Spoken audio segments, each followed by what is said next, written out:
board itself, and comes to us from Lima this evening, where it's very cold, and David is appropriately wrapped up in a sweater.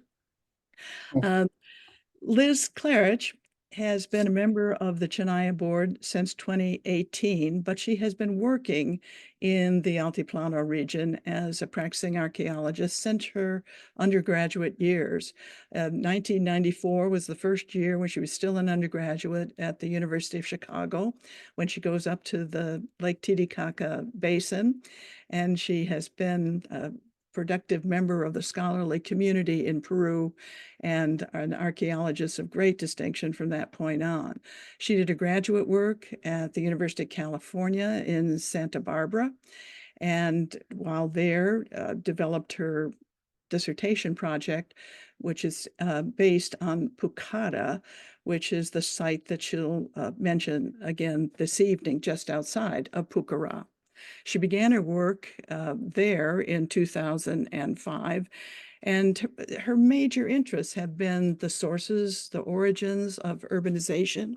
How is it that people form cities? And also the tracing of the importance of artisan work, and particularly pottery, over the years. I'm very happy to say that she is a member of the Chijnaya board. She actually has been serving as our secretary for time immemorial, as far as I can tell, and an absolutely fabulous member of the Smith faculties, for which I'm very pleased to say as well. So without further ado, let me turn the program over to Liz and to David, and then we'll get back to Makensie at the end of the program. But again, my thanks to all of you for everything that you do for the foundation. It truly could not be possible to do the work that is happening in Peru without your support. All right. Thank you so much, Susie. Can you hear me okay? That's great. Great. Thank you. Thank you for joining us this evening. I'm thrilled to be here with you all via Zoom and with my Chijnaya Foundation and ProDia colleagues. As Susie mentioned, I'm an anthropological archaeologist, and my primary research region is the Lake Titicaca Basin. It has been a privilege to live and work in the town of Pucara over the last 2 decades, both in conventional excavation projects and in community-based projects to promote craft production, or Artesanía. So I'm here to provide some historical context this evening. I'm going to share some information about the time depth and dynamism of crafting practices in the Titicaca Basin. And here you should be able to see a slide to get us started. So we have a map of the region with an arrow pointed to Pucara and Pucara. Pucara, which means fortress in the local languages of Quechua and Aymara, is that's the name of the archaeological site, and the town is Pucara. So I'll be going kind of back and forth between the two. The large terrace platform that you see here is called the Kalisaya complex, and that is the monumental center of Pucara. It has been constructed and remodeled and reused since at least 400 BC. There have been multiple occupations. You can see some of them. There's actually a Inca building and a colonial church on top of the site. And today, this is an important site of tourism. And for local people, they herd their animals on the site, they farm on the site, and they also actually have rituals on the archaeological site. In the image in the upper corner, you can actually see the proximity of the archaeological site of Pucara to the town of Pucara. So you can see Pucara there in the background. The actual archaeological site really extends under the town of Pucara. So sorry, we're admitting people and muting people. The archaeological site first drew the attention of Peruvian scholars 100 years ago. In the 1920s, Julio Ceteo and Luis Valcárcel went and visited the site, published on the iconography or the imagery of the stone sculptures. And the first formal archaeological excavations were actually in the late 1930s.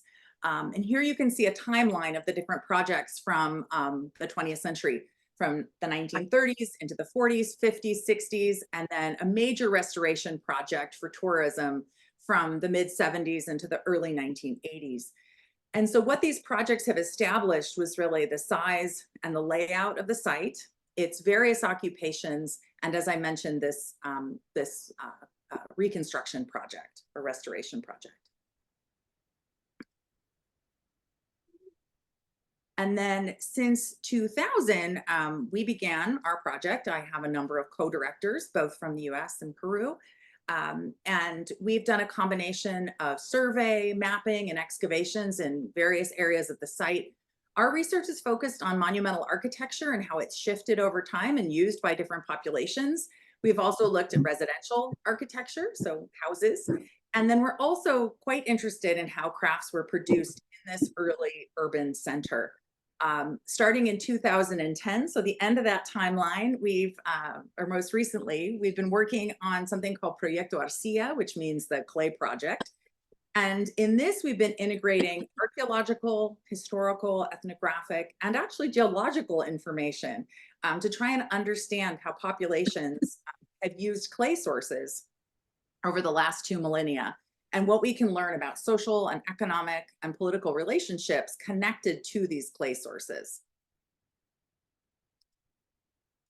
To provide just a little bit more about the history of crafting in the region, during the late formative period, around 2,000 years ago, Pucara was a regional center where craftspeople or artists created distinctive forms of material culture. These were circulated quite widely throughout the South Central Andes. So I have many colleagues working in other regions who will say, oh yes, we had Pucara pottery or Pucara stone sculpture in the region. Here we have some pictures. One is from the Pucara Lithic Museum in the town of Pucara. It's the Ministry of Culture Museum. And you can see some really impressive stone sculptures. That monolith there is taller than I am. That was actually recovered from the excavations before the excavations in the 1930s and moved to the museum.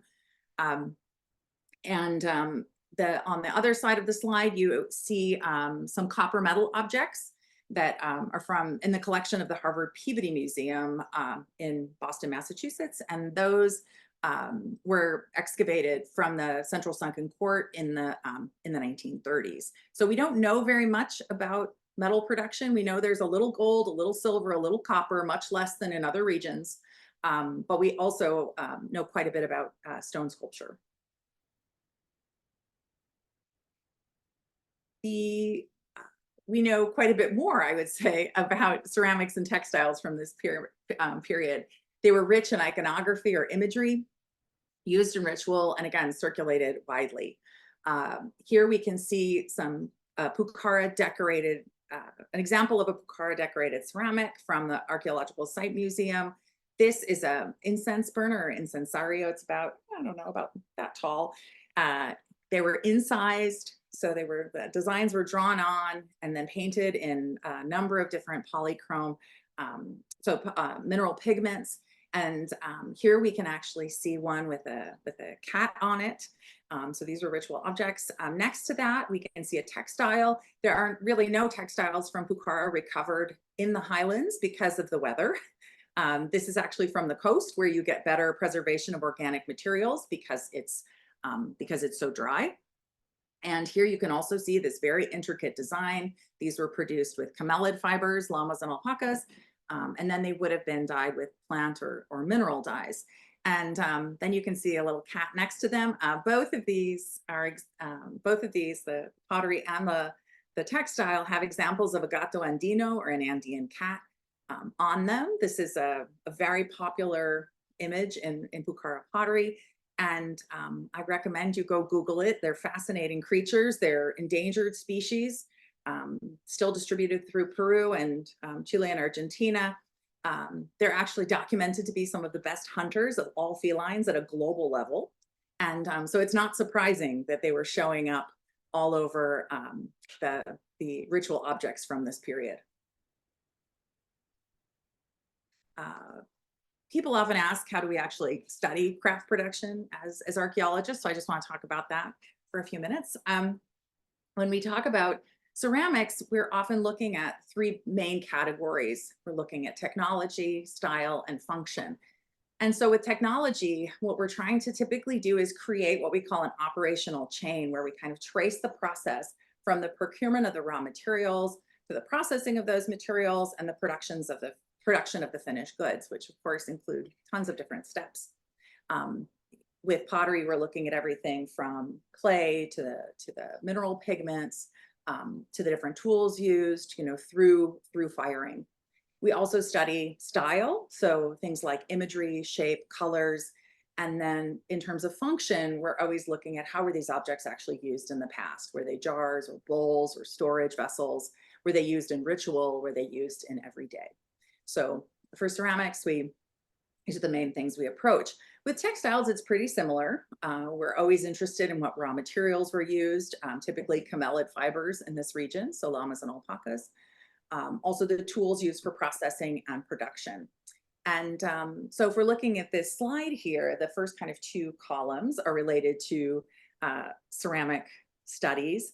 And here you can see an image of my co-director, David Oshige, and our collaborator of many years, Honorato Taka, collecting clay samples along the Pucara River. And then these were sent off to the elemental analysis facility at the Field Museum. And then we could actually compare those clay samples and their geochemical signatures with samples from ancient ceramics to try and track different types of production strategies. And so that's one of the many things we're trying to do is understand where things were produced and how they were circulated. In the right column, we can see some llamas in the middle, and above them you can see some some bone tools. Those are actually long bones from camelids. We find them in archaeological contexts that were used as weaving implements. And then below those, you can see a ceramic spindle whorl. So that would have been used for actually going from fiber to thread, and then also to some other bone tools. So lots of exciting materials. And they're really fascinating examples of continuity in some aspects, like clay sources and some of the tools used. But there's also really incredible change and dynamism in really all crafting practices, especially when we're looking over a 2,000-year period. Here we have a timeline just to give you a sense of just how dynamic ceramic traditions have been in this region. At one end, we start with early Pucara at about 400 BC, going all the way up until today. So we can see two early styles of Pucara ceramics, some Tiwanaku ceramics that came from Bolivia, the Koya that you see there. Those were local ceramics that were pretty expediently produced. This was during a period of a lot of conflict. That really cute little catfish there is actually from the Inca. That was an shallow Inca bowl. And in this region, we find both Inca imports that came from Cusco, and then also local copies of Inca ware. This is also an important production center for colonial ceramics. These are actually not from Pucara, the image here. They're from a colleague that works in the Central Highlands.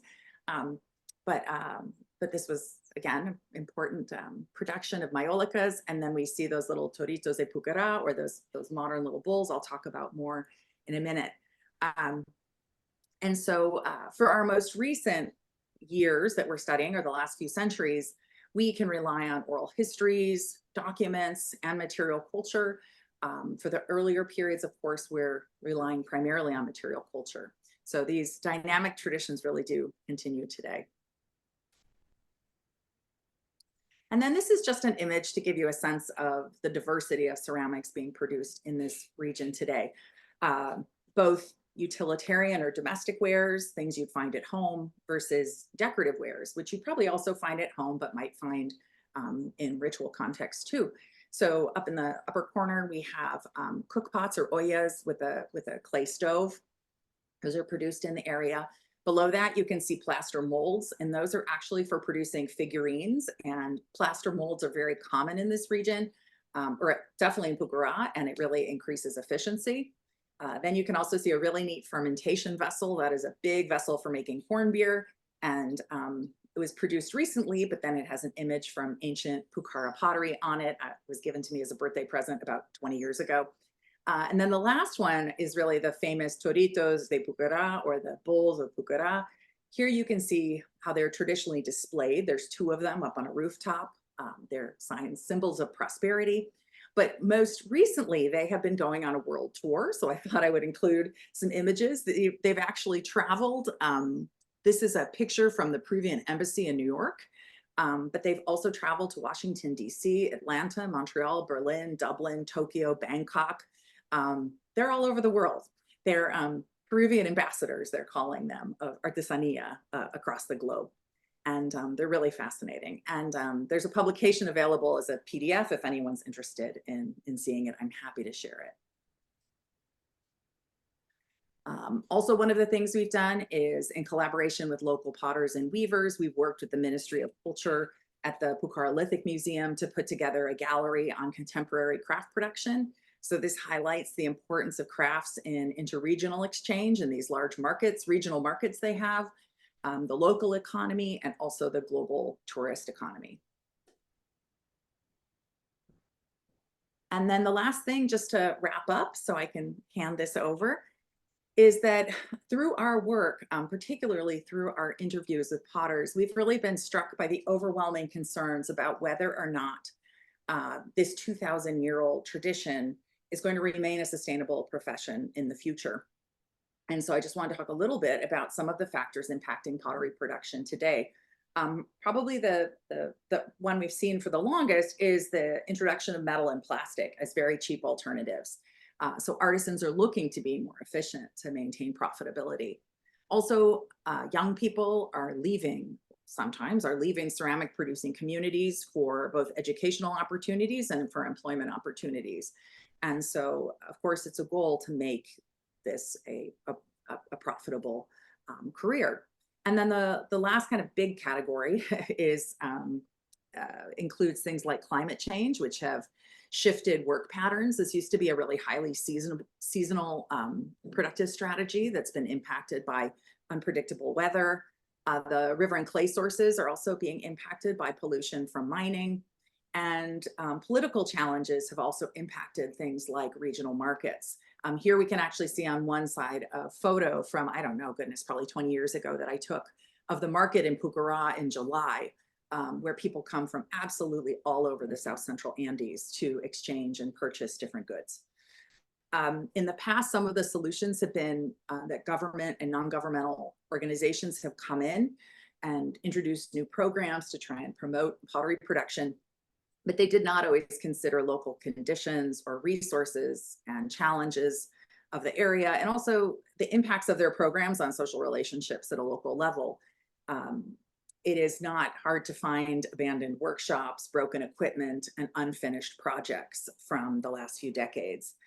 And so this is where I'm passing things off to ProDia. We have really been trying to shift towards community-based projects with local initiatives. There's some really exciting local initiatives that we don't have anything to do with, that are local artisans who are training children and going to schools and really trying to promote pottery production. We come in on the Chijnaya Foundation and ProDia side more with economic support for infrastructure development,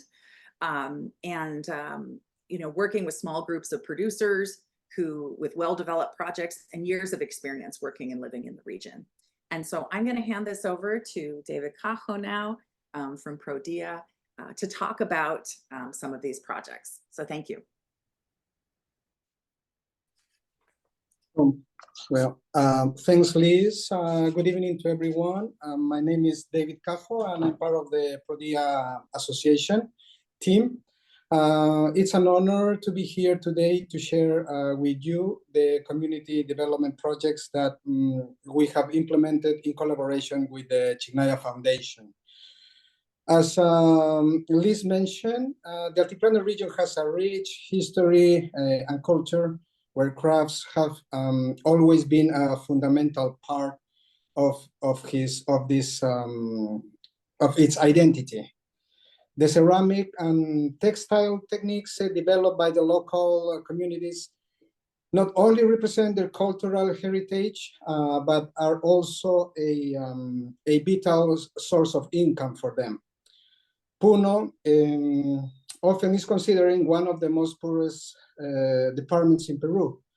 And in the rural areas, it is crucial to strengthen the economic activities to ensure the sustainable development. By focusing in the artisans of the Pucará and Capachica, our projects aim to enhance their productive processes and improve the economic well-being of their families. Our efforts are not only preserving traditional crafts, but also about empowering local communities. By providing resources, we help artisans to improve their craftsmanship and reach border markets, thereby securing better economic outcomes for their family and contributing to the overall development of their communities and their the region of Puno. Today, we will delve into the specific initiatives and success from our work with the ceramic artisans of Pucará and the textile artisans of Capachica. These projects exemplify our commitment to fostering sustainable development through cultural heritage preservation and economic development. Since 2016, our rotating funds program was introduced in some rural communities, on some rural areas in Puno region. The investment of these funds were and still intended to improve the productive infrastructure of their economic activities, and it is important that these funds are administered and managed by the beneficiaries of the communities and organizations where we are working. So the objectives that I will like to mention of our rotating fund program is to provide a capital to improve the quality and quantity. This means that our program allocate necessary financial resources to enhance the production capabilities of the artisans. The support helps to increase both the quality and the quantity of the artisans' products to meet market demands, ensuring that the artisans can compete effectively in the marketplace. The second objective is related to the productive infrastructure. We focus on developing and improving the infrastructure that supports the production activities of the artisans. By investing in facilities, materials, tools, we enable more efficient and high quality production processes, which in turn boosts in the overall productivity and economic potential of the artisans' organizations. The third objective is the technology. It's implementing advanced technology or introducing modern technology. It's a key to improving the production techniques and efficiency. Modern machinery help artisans to innovate and maintain competitive standards. This technological advancement is crucial for the artisans to stay relevant in the market. And the last objective that I would like to mention is related to the strengthening. This is strengthening the organizational structures within the artisans communities is essential for their sustainability and growth. Our program enhances management skills, financial education, and overall capacity to sustain and grow their own rotating funds. By fostering a stronger community bonds and better organizational practices, we ensure that the artisans can effectively manage their resources and projects.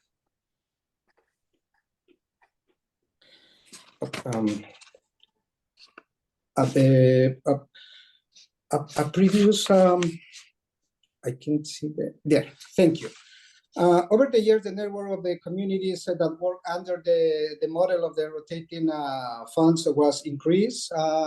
Currently, there is 48 associations and communities that are part of our network that we name ProDia Network. From all these 48 communities, there is 8 organizations that are artisan organizations that are working with us. 7 of them are work in ceramic, and 1 of them are work in textiles. Adding more information about the objective that I mentioned before, there is with the projects we help to preserve the traditional techniques. We promote the local crafts, and with the projects, we try to improve the quality of life of the artisans. Beyond economic support, there are other programs or projects that I would like to explain later on our presentation. Now I would like to present the different projects implemented over the years with the local artisans organizations. There is 2 regions where we are implementing the projects. One is in Pucará, where is the larger number of the organization that we've been working with them since 2013. There is 25 de Diciembre. Then in 2015, joined the network Asociación Exaltación. Then in 2018, Virgen de Copacabana. Next year, Chascapucara. On 2021, we have Pucayinqui. The last year joined Cohra, and this year we have a new organization of the artisans in ceramic that is Mosok Pakari. Since 2013 to up to date, all these groups are managing more than $61,000 that are invested in the different projects. And there is the last organization is on the next slide, please, is Escayani, who joined the network in 2022. This organization is located near the Titicaca Lake, in the shore of the Titicaca Lake, and is conformed by mostly of the members are women, and so they do textiles, and they continue using the ancient or the ancestral techniques, and of course it's a way where the women can be empowered and creating of economic opportunities for all the members of this community, of this organization. This community is managing now more than $7,000 of the rotating funds. So we are still working with them. So now we would like to present what are the results of this more than 10 years working with these different 8 organizations.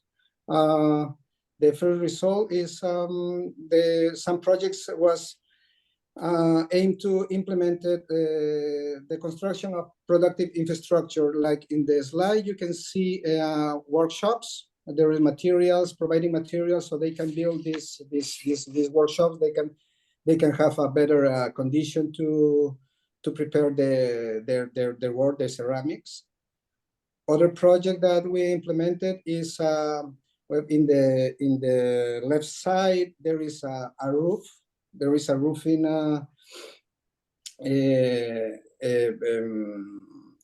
Well, they name workshop too, but this is out in the patio.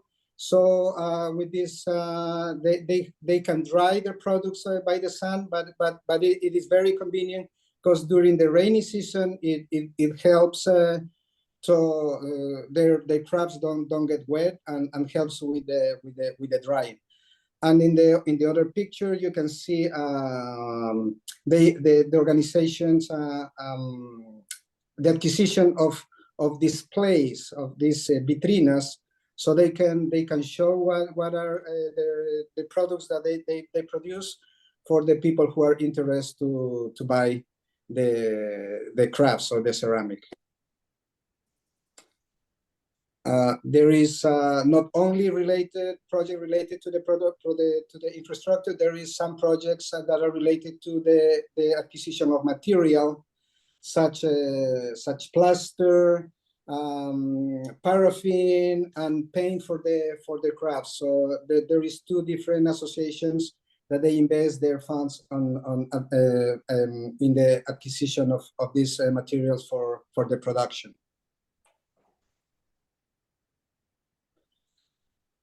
The other result, and this is other project that is I mentioned too, that is related to the incorporation of technology in the production process. The organizations buy some electric compressors that help them with the painting and to give a better final look for their crafts. The other technology that's being incorporated in the process is the acquisition of solar systems. So the artisans work with using the water. So during cold Puno is a cold area, and the water is very cold. So during the production. Now with the solar thermal system, they can heat the water, so they can have a better conditions to produce their products. Other projects related to the incorporation of technology is the acquisition of sewing machines for the association of the work in the textiles. The group of women in Escayani. They bought sewing machines, and they invest their funds buying material for the textile production too.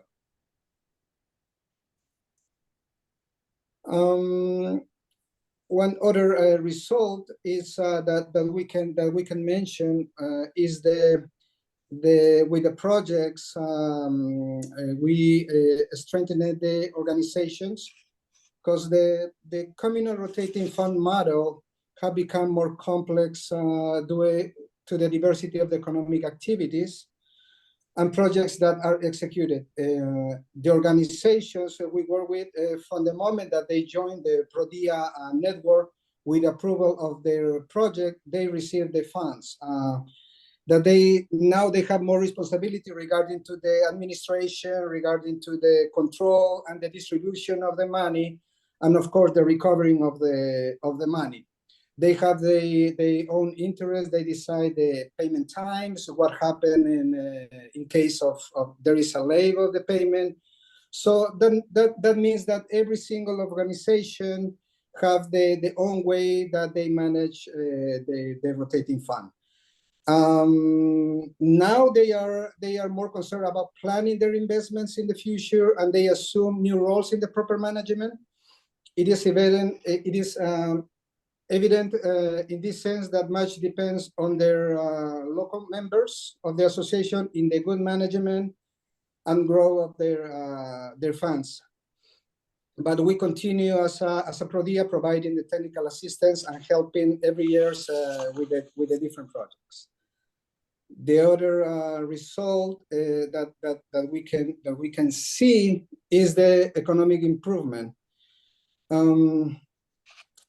Through that, a combination of different factors that include the increasing the productivity and quality of the products, the access to the new market, increasing the family income, business skills, development and empowerment the women, the role of the women in the organization, because women can be involved in the production, and therefore they can have their own income. This allows them to have a financial autonomy, reduce economic dependence, and improve their quality of life. So now I explain about the development projects related to the artisans in general, but there is other programs that and projects that we consider as part of integral rural development.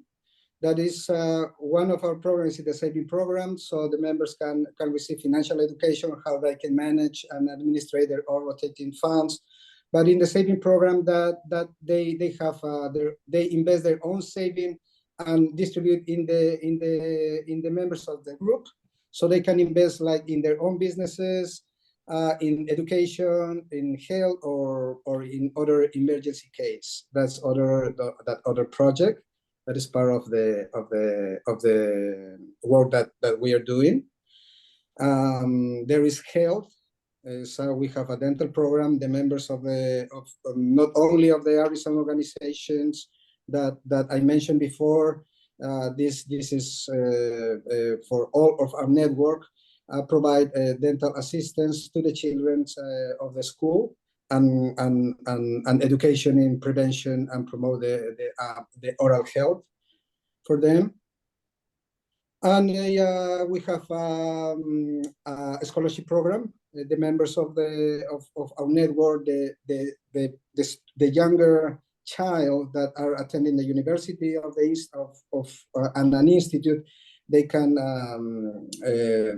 study. So we provide a scholarship for them too. And there is other project that is related to the climate change. I mean, this is to the environment. That is part of the integral rural development that we are working on it. So we have seen during all these years that we are working with the communities, we can see that they increase the production and the quality of the crafts. The testimonies of the artisans reflect how these initiatives have improved their lives. So the continuity and the expansion of these projects are vital and essential to continue generating benefits. So to finish my presentation, I would like to say that the community development project that been implemented together with the Chijnaya Foundation have had a profound impact of the communities in Pucará and Capachica. We deeply thank to the Chijnaya Foundation and all donors for their continued support. Together we can continue to make significant difference in the lives of the people of these communities. So in the name of all our team of ProDia, we want to thank you, all of you. If there is any questions or comments, please let me know. Liz and David, I think those were absolutely fabulous presentations, and given us a much fuller understanding of the long historical and rich historical tradition that contemporary crafts represent. I'd just like to add one small point in response to one of the questions that we had. And that is, what about marketing and skills? There's a way in which all of the ProDia and Chijnaya supported projects link to one another, so that the students who receive our scholarships all have an obligation to be involved in support back in their their local communities. And one of the projects that a group of the students have been involved in has been expanding networks on the internet for the sale and development of markets for the various artisan projects. Another way in which these projects are linked is the training in financial literacy from the savings program has a tremendous impact on our other rotating fund projects, improving the kind of financial literacy that is necessary for the proper management of the rotating funds. As David was explaining, I think those are important ways in which there's a kind of syncretism among the various projects that we're supporting in the Altiplano.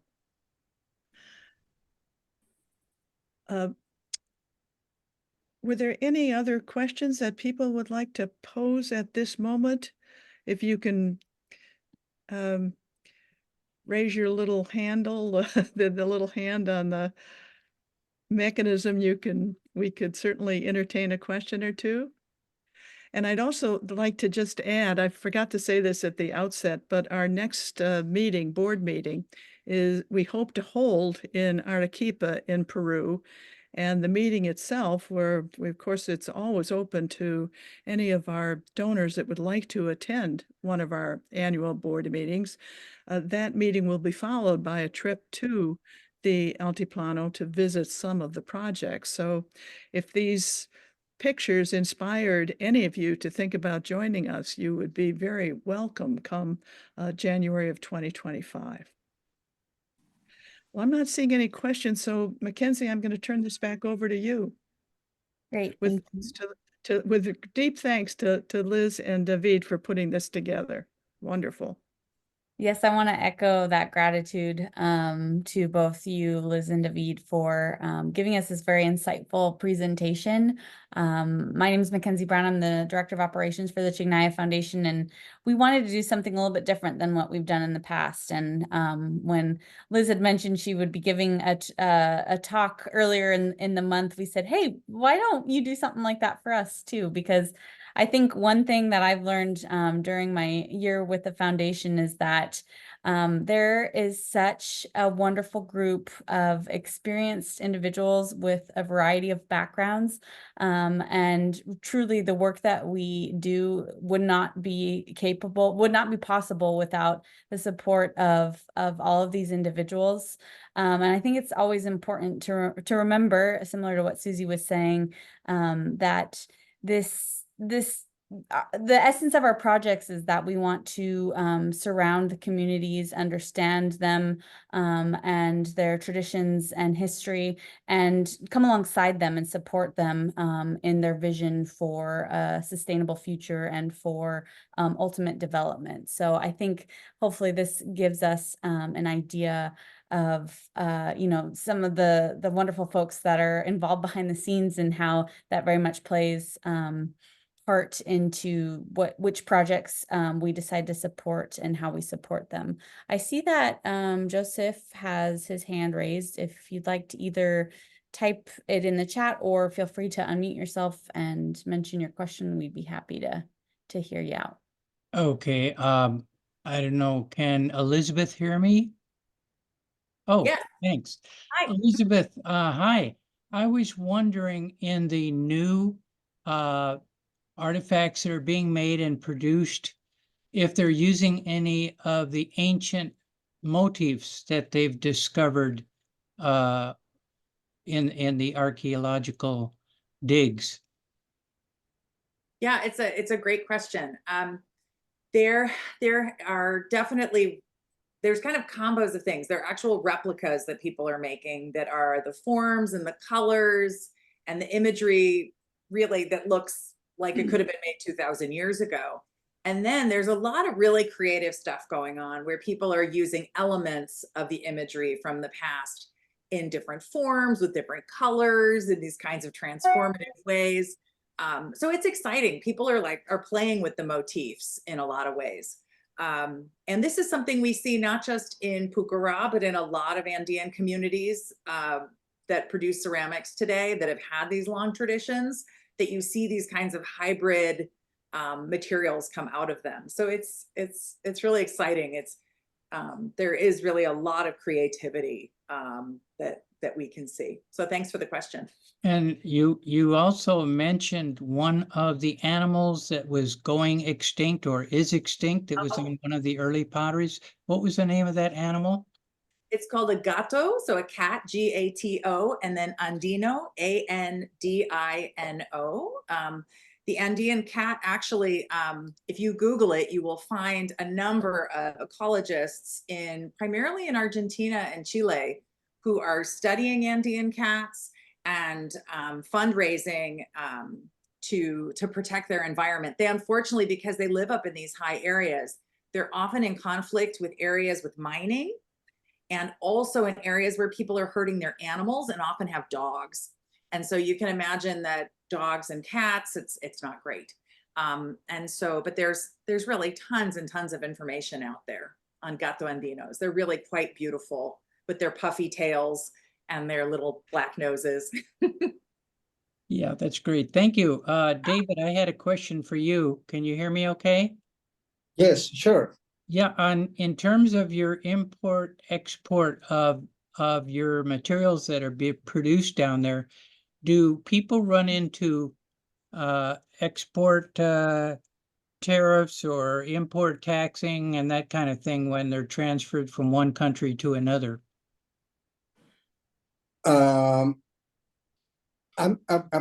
Joseph, would you please repeat? I don't. I'm Okay, sorry. when materials pass from one country to another, a finished product, do they get taxed by the Peruvian government before they're sent out? And are there tariffs put up in some of the countries that they're going into so that they can't compete with local produce? Huh. Yeah. Yeah, I think Diane is. I only know that when you bring textiles into the United States, as well as ceramics or other little things, there are certain taxes that you have to pay. Anybody does. You know, if I'm bringing Levi jeans in, I pay a tax. But that's, you know, just depends on you know, what the tax is. And I know it used to be very high, then they lowered it, and I'm not sure where it is now. But that's, you know, any kind of thing that you bring in from overseas. But I don't know what the Peruvian government Yeah, requires. so I was wondering, so if something is ordered online, is that all calculated into the purchase price? Yes, Yeah. I'm, I know if, that would be calculated in. yeah. Yeah. Okay. Yeah, Joseph.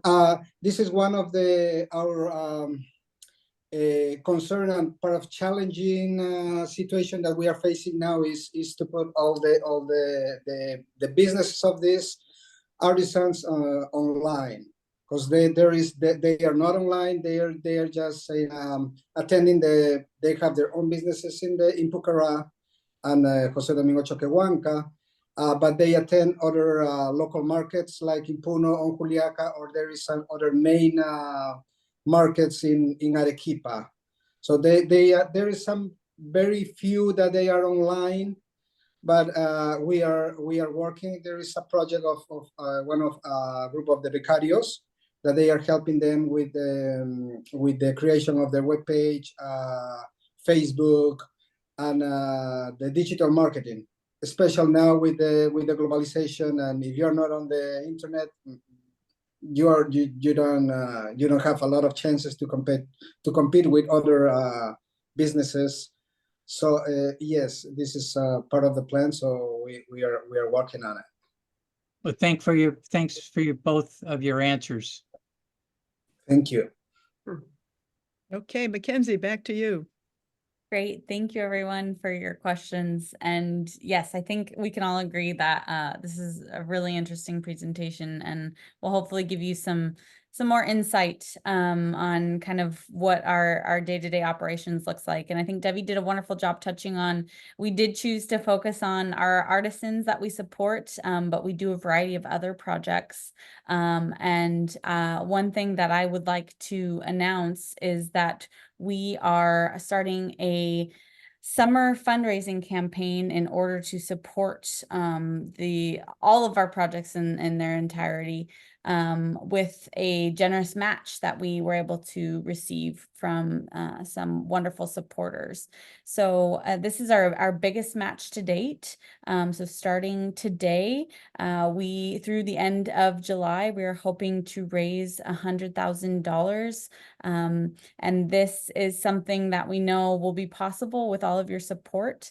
One thing that we do want to mention, because it is a match, it means that essentially you are duplicating your gift. It'll have twice the impact. So we really encourage you all to join us on this campaign. We'll be sending out a physical letter to each one of you, and you'll receive some email updates as well throughout the summer, highlighting some of our projects. One of them that David mentioned, and that we'll get a little bit more in depth into this summer, is our savings program. That's not a program we often talk about in depth, but we're really excited to share some exciting updates and some of the impact that we've had during the previous years. And so we invite you to come alongside us in this campaign. And we invite you all to encourage people in your network, in your circle, to get involved as well. Like I mentioned, you'll be getting a letter that kind of explains a little bit more about some of our projects with an envelope should you want to send in a check. And there's also information of how to donate online. But we are so, so grateful. We cannot thank you enough. I know many of you are already very consistent support to us. And we are grateful that you come around us in time of campaign and other times throughout the year as well. And so we are grateful for you, and we just really encourage you to touch base with those around you as well. We want to thank you all for being here. Many familiar faces and some new faces as well. Please don't hesitate if you still have questions, chime in now or feel free to contact us afterwards. My email's here on the screen, and whether it's questions about this specific presentation or our work in general, we're happy to get you what you need. We really want to make sure that each one of you feels connected to the work that we do. And I know that everyone has different areas of expertise and interest. And it looks like Liz is also dropping her email in the chat should you want to reach out to her directly. But thank you from the bottom of our hearts for being here and for your continued support. So I'll open it up one last time. If there's any other comments or questions, feel free to chime in, but it's so great to see you all.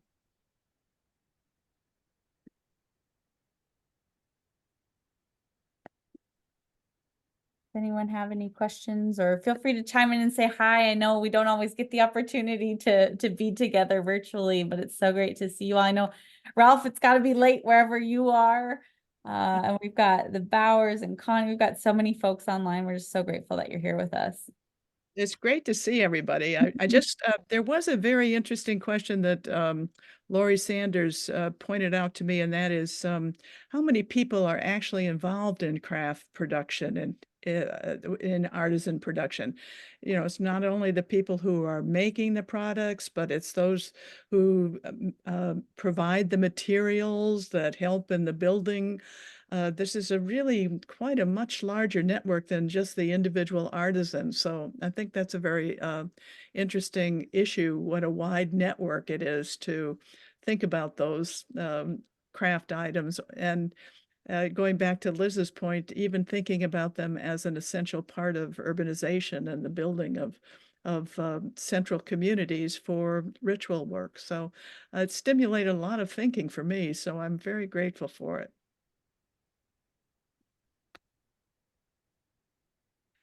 Thank you all. We'll be back in touch. Thanks for being here. We'll follow up with an email with the recording should you have not been able to make all of it or you want to share it with other folks. But thank you all, and happy beginning of summer and the beginning of our summer campaign. Thank you.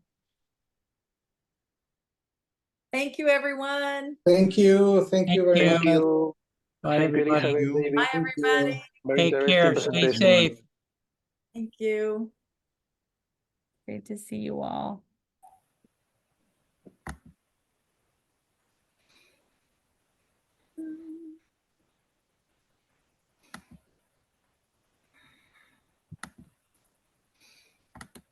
Great program. Yeah. Very Great proud to of see you people. all. Very good. Together. Bye, everybody.